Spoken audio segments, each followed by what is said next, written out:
Hello, listeners. This is Mike, your host. If you are enjoying these archive episodes, please consider supporting the podcast by going to the homepage, spacerockethistory.com, and clicking on the orange donate button or the Patreon link.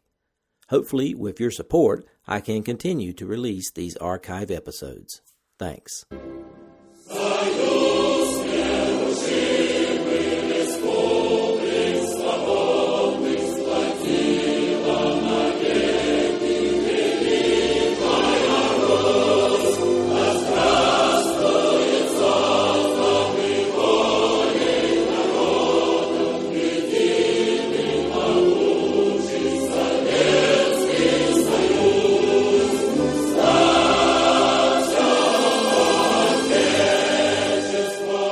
Hello and welcome. This is Michael Annis, and you're listening to episode 138 of the Space Rocket History Podcast.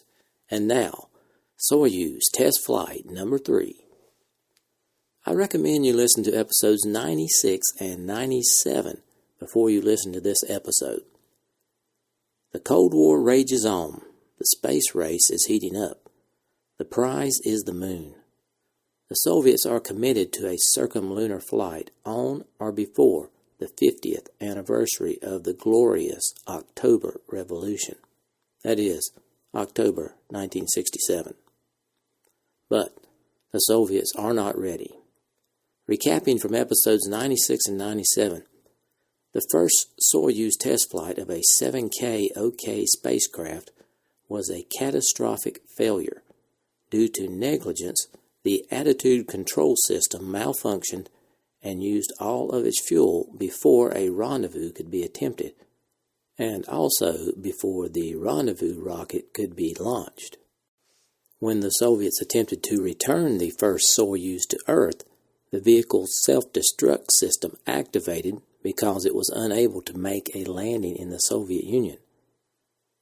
Design Bureau 1, also known as OKB-1, was disgraced.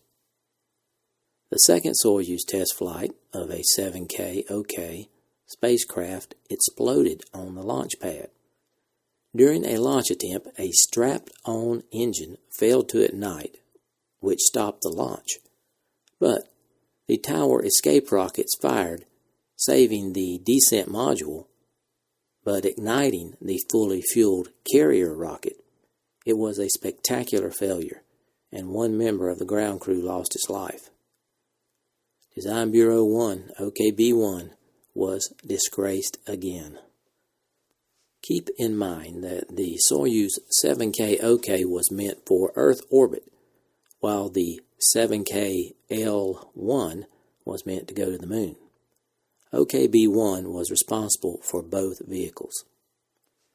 In the last days of 1966, hoping in some way to compensate for the 7K OK failures of Soyuz Test Flight 1 and 2, the chairman of the State Commission for the 7K L1, Tai Ulan, became particularly active. For the first time, he succeeded in bringing together Korolov's chief competitor for the moon program, Vladimir Chalomy of Design Bureau OKB-52, and Designer Mishin, Korolov's replacement at OKB-1. These were the two chief designers of the leading organizations involved in the manned circumlunar flight program. The December 24, 1966 meeting was held in honor of the 50th anniversary of the glorious October Revolution. At the meeting, Chalomy reported that launch vehicle UR-500, also known as the Proton, had already successfully flown 4 times and could launch a payload of 12 metric tons into orbit. The next upgrade would be called the UR-500K, and it would include a third stage to increase the payload to 20 metric tons. When Chief Designer Mishin spoke at the meeting, he proposed a 2-launch stopover style scenario for the piloted flight to the moon, similar to one of NASA's Earth orbit rendezvous modes to reach the moon. The gist of the plan was that Chalomey's UR-500K would insert the 7K L1 into orbit with no crew. Then, the R7 derivative Semyorka would launch the 7K OK, carrying 2 cosmonauts. If everything went well on the 2 vehicles, they would dock, and the cosmonauts would transfer from the 7K OK to the 7K L1 via spacewalk. Then they would set out for the moon. After flying around it, they would return to Earth.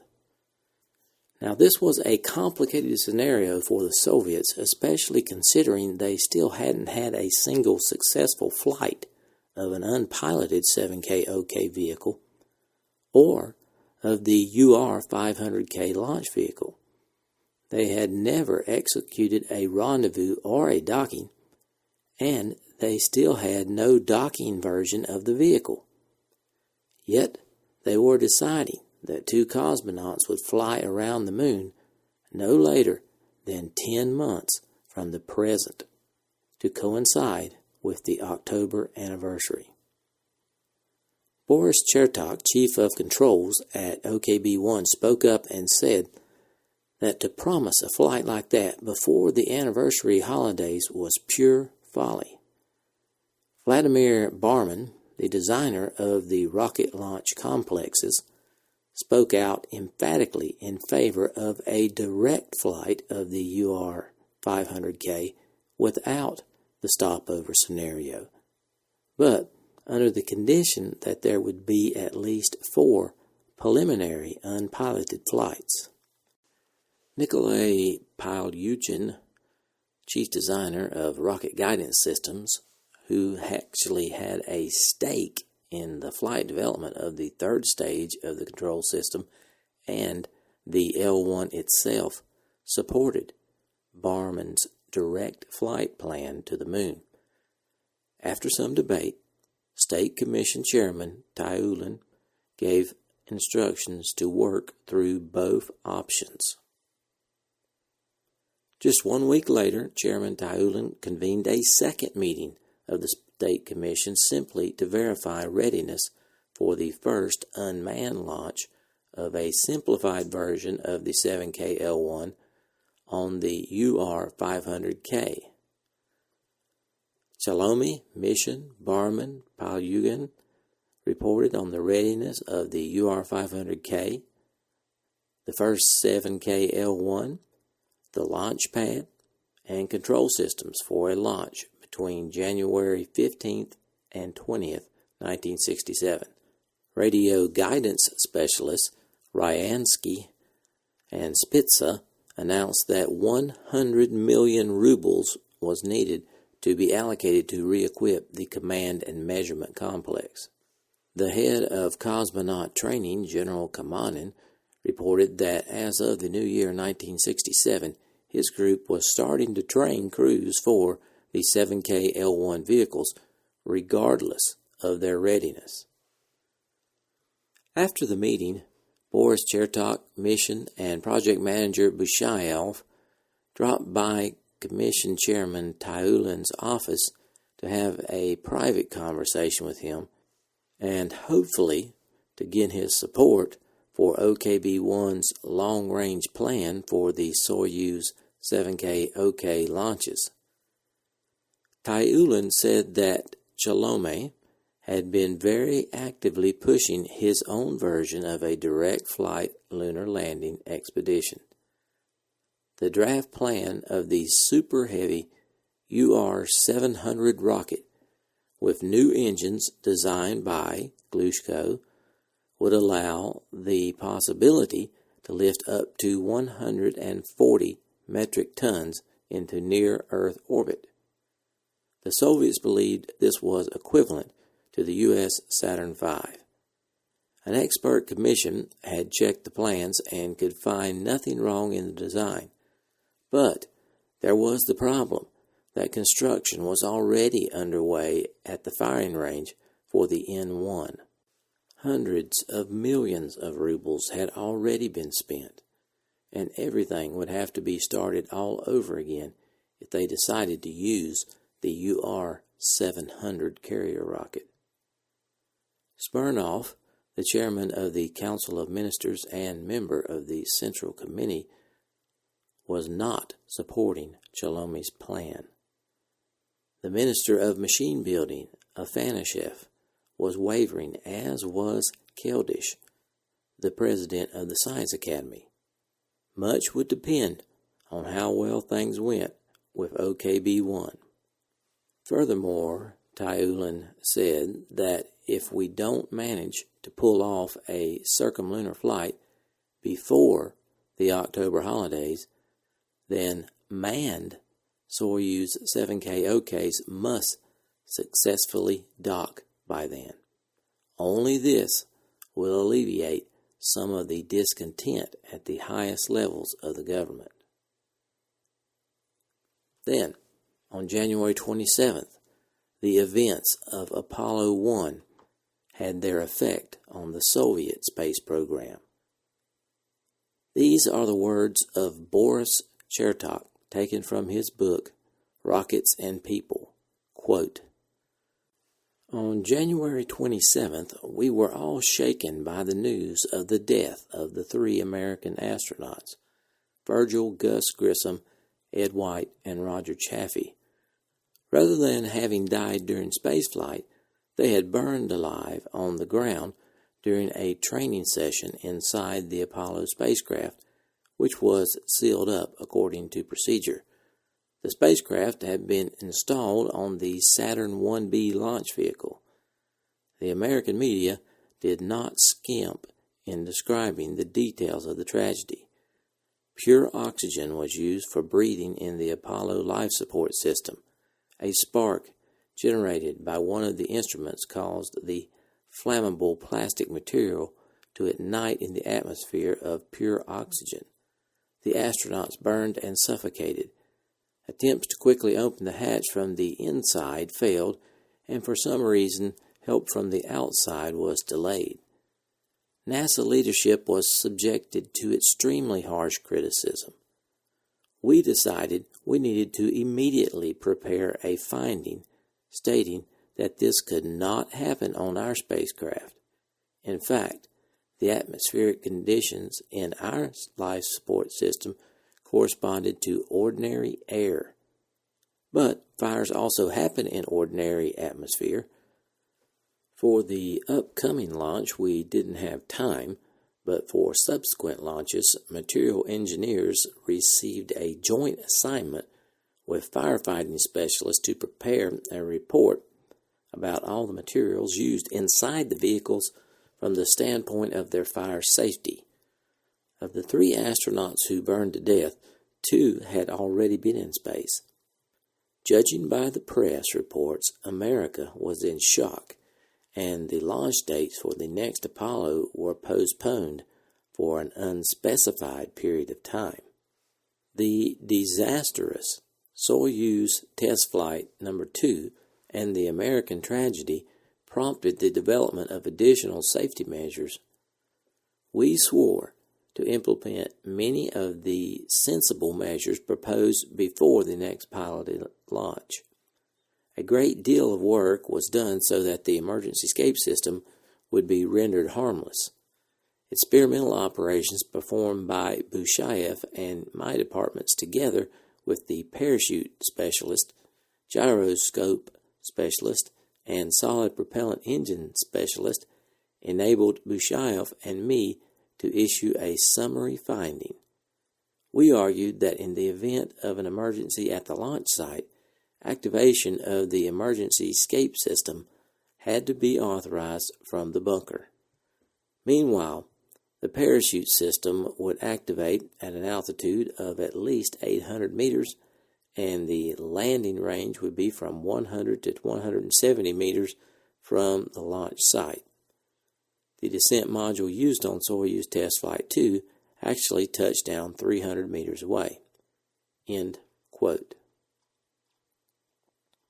Now let's move on to Soyuz Test Flight 3. At the beginning of 1967, the Soviets managed to modify a 7K OK and implement all the well thought out measures from the previous 2 test flights. The 7K OK would be ready in early February for a single unpiloted launch. Chertok put together a team to fly out to Crimea. Preparations for this flight had been simplified by the fact that rendezvous had been eliminated from the mission, and they would not have to test the troublesome Igla spacecraft docking system.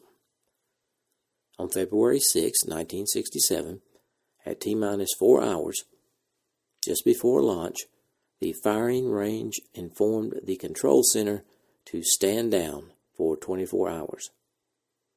They had found a plus on the vehicle hull.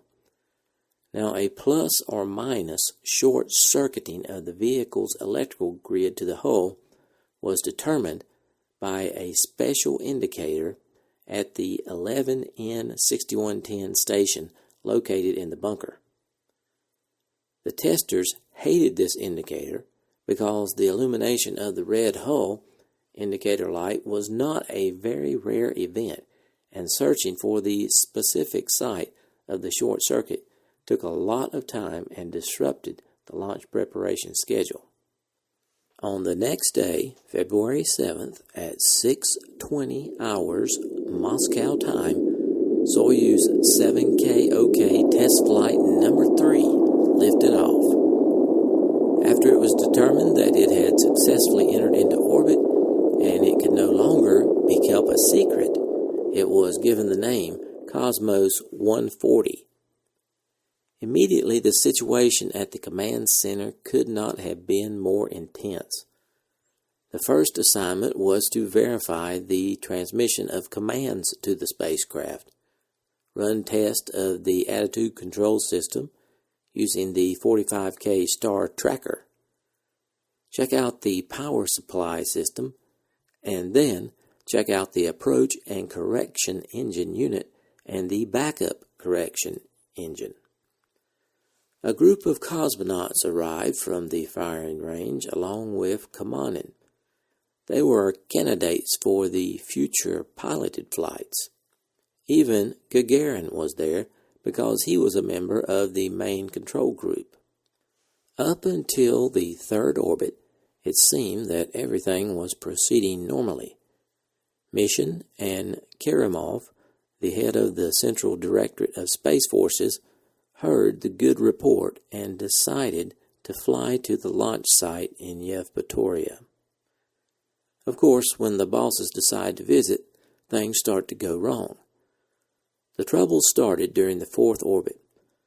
According to its program, before the 7K OK went out of communications range, it was supposed to orient the solar arrays toward the sun and spin about the solar axis, maintaining its attitude like a free-spinning gyroscope. This maneuver would charge the chemical batteries, but the command to spin failed to go through. There was not enough time to figure out whether the new long-range radio complex or the on-board automatic systems were at fault. Before the vehicle entered its communications blackout, the analysis group reported that the attitude control system was consuming fuel rapidly. The cause of this was unknown. About 50% of the fuel was lost during the short time it took to run the stellar orientation test.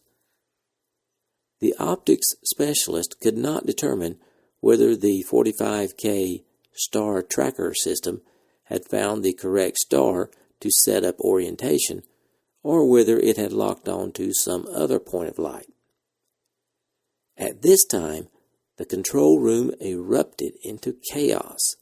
There were frantic demands for information, on-the-spot discussions, dozens of freelance suggestions as to how the mission should proceed, summons to explain what was going on to Kerimov and Mishin, and reports to Moscow.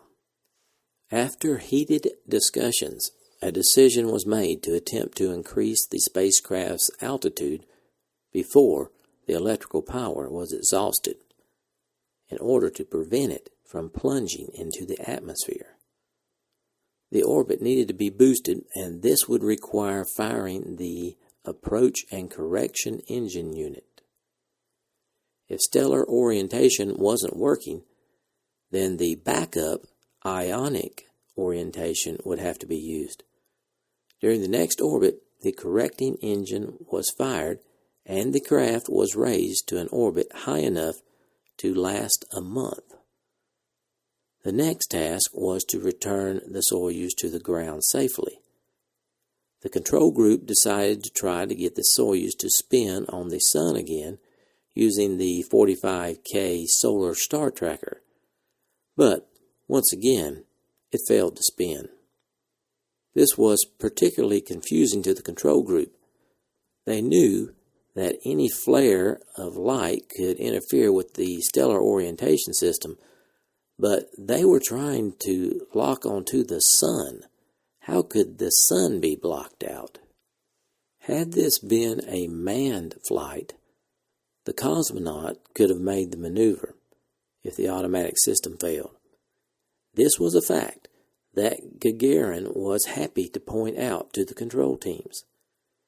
He said with an innocent smile, quote, "If I were up there, then wouldn't I be able to spin on the Sun?" End quote. And Boris Chertok had to agree that orienting on the Sun and spinning was not a problem for a cosmonaut. But there were more pressing matters at hand. The control group still had to decide what method of attitude control to use to fire the engines for a braking burn. Cosmos 140 had already flown for more than 2 days without recharging the storage batteries. Chertok began to wonder, where had such electrical power reserves come from? He broke away from the general discussion and turned to Irina Yablokova, who was in charge of the batteries. Chertok asked Irina why she was not more concerned with the remaining amp hours left on the battery. By Chertok's calculations, there was only a day left of power. It turned out that Irina was intentionally concealing the true remaining amp hours for the batteries. There was a reserve that only she knew about. This was a good example of when playing it overly safe came in handy. About this time, Rauschenbach announced that he could not guarantee the reliability of orientation using the backup ionic orientation mode. He feared the engine's exhaust gases might prove to be fatal interference for the ionic tubes, but at this point there was little else they could do, so they proceeded to load the settings for the braking burn into the ionic orientation system and hope for the best. When the system was loaded, it was now time for descent.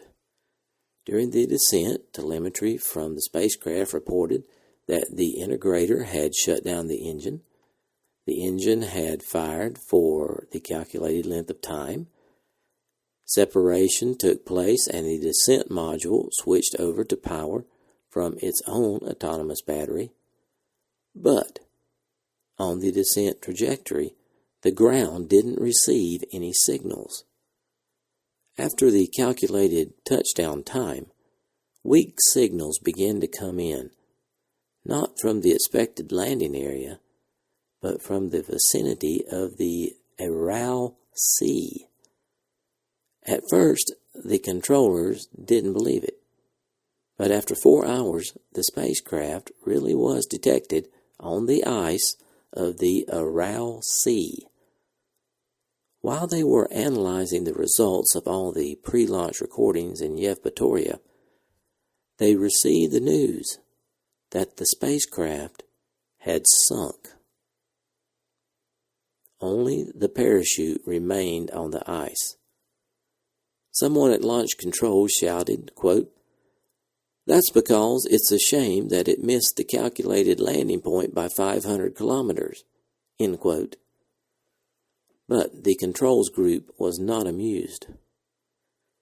It took 4 days to finally raise Cosmos 140 from the bottom of the Aral Sea.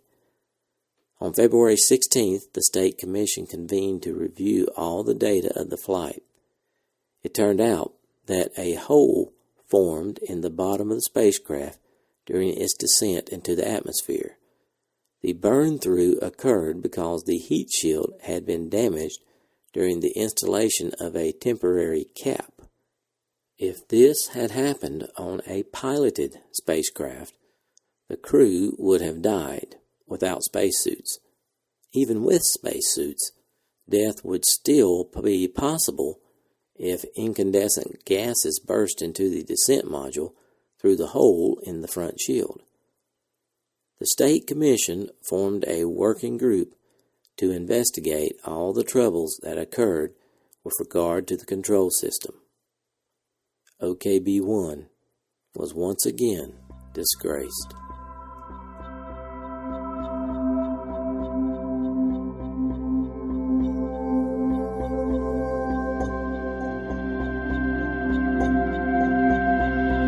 Thanks for listening to this archive episode of the Space Rocket History Podcast. If you are financially able, please support the podcast by going to the homepage, spacerockethistory.com, and clicking on the orange Donate button or the Patreon link. Thanks.